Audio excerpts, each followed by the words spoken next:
All good? All good. All good. Okay. Okay. Today, the Crown Prosecution Service has authorised Axel Rudikabana, aged 18, from Lancashire, to be charged with 2 further offences. Axel Rudikabana already faces 3 charges of murder, 10 charges of attempted murder and 1 charge of possession of a knife, all relating to the incident at Hart Street on the 29th of July 2024. The 2 further offences relate to evidence obtained by Merseyside Police during searches of Axel Rudikabana's home address as part of a lengthy and complex investigation which has been ongoing since the 29th of July.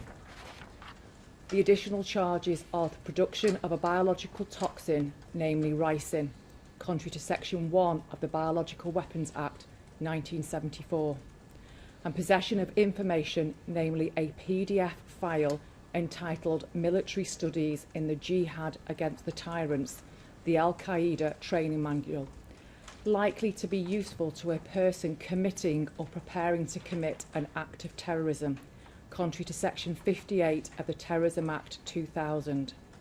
Rudikabana will appear at Westminster Magistrates Court by video link tomorrow.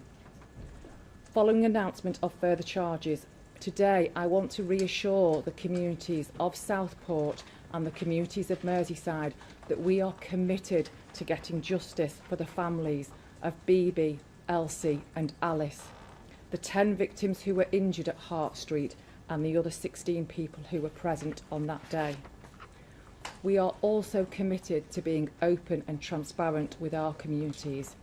However, I am sure you will appreciate that we also need to make sure that we do not prejudice this trial. You may have seen speculation online that the police are deciding to keep information from the public. This is certainly not the case.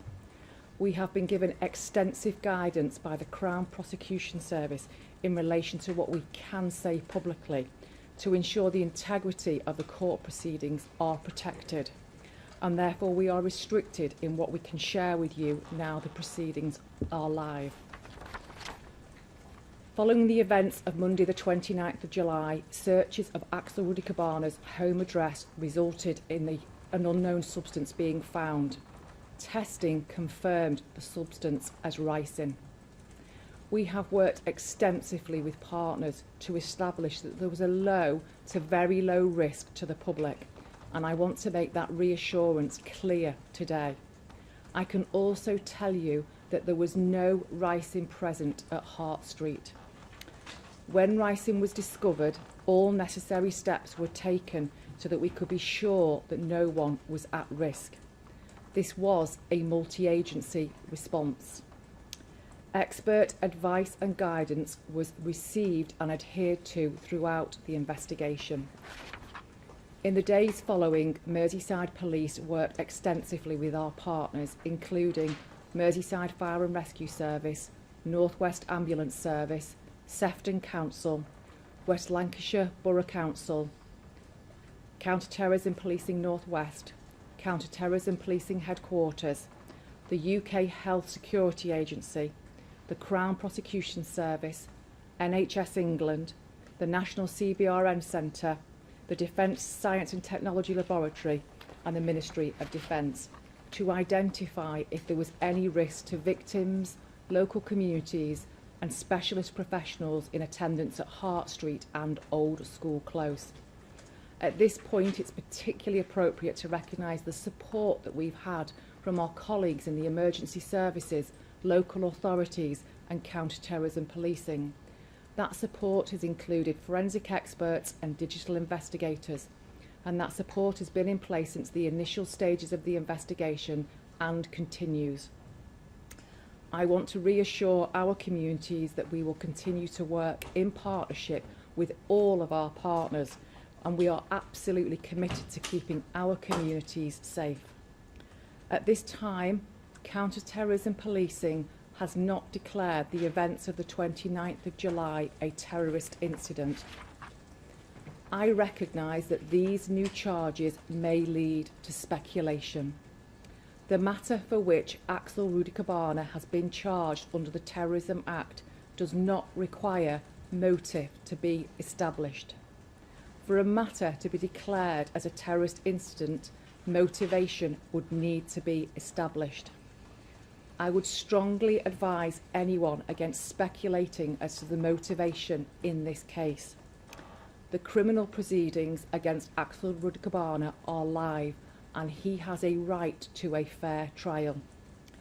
It is extremely important that there is no reporting, commentary or sharing of information online that could prejudice these proceedings.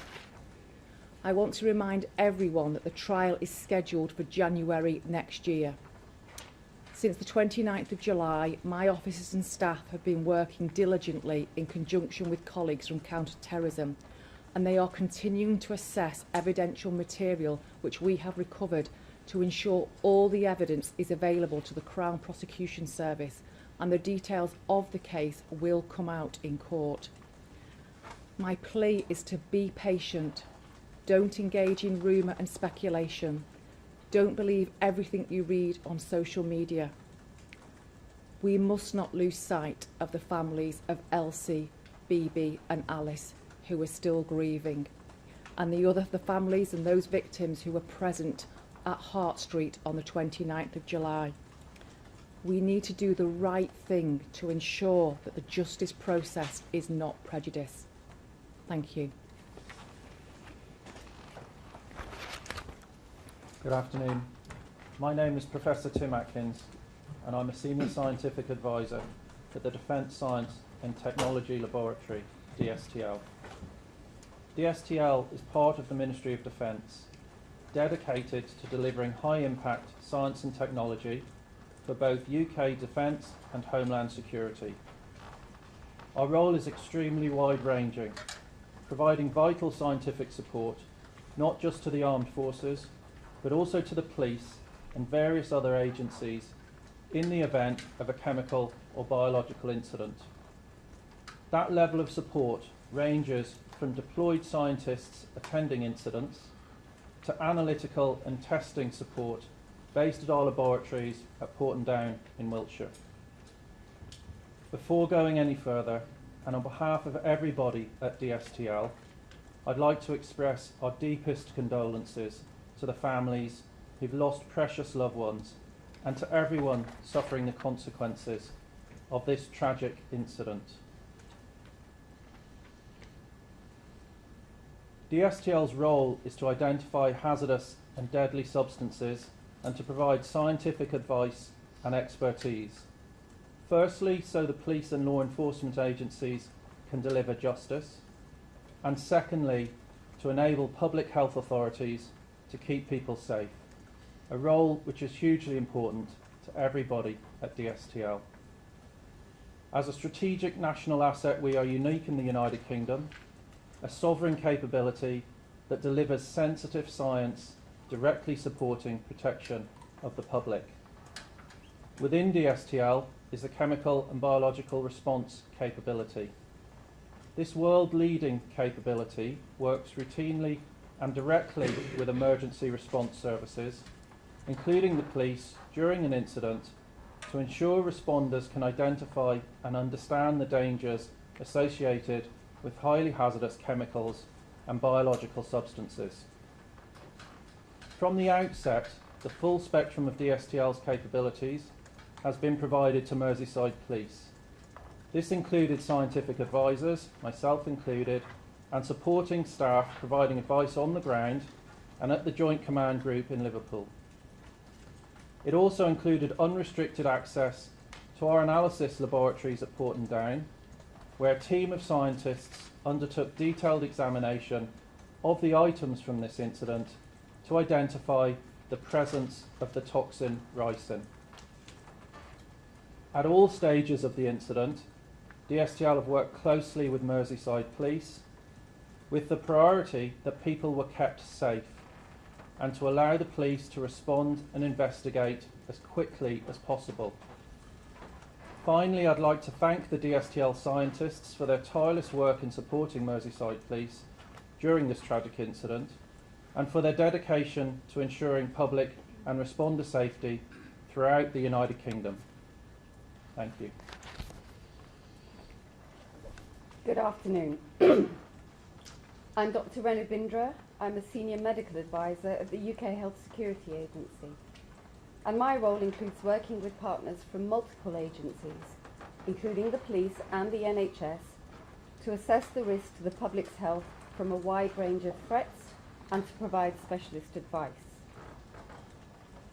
Early in August, we were informed by the police that ricin, a very toxic poison, had been found in the suspect's home.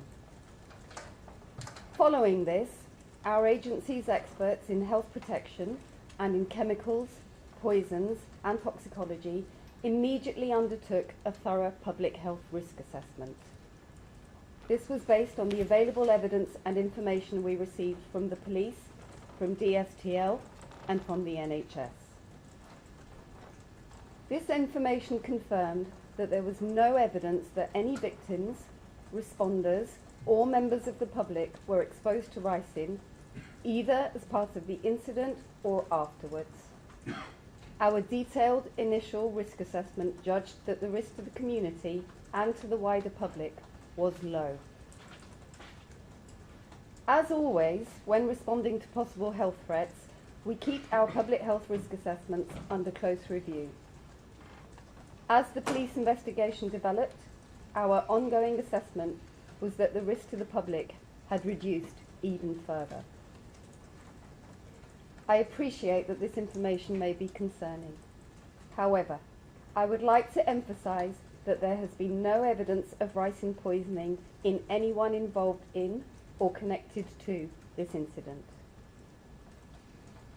Ricin is not infectious between people, and the risk to the wider public based on the information available has always been low.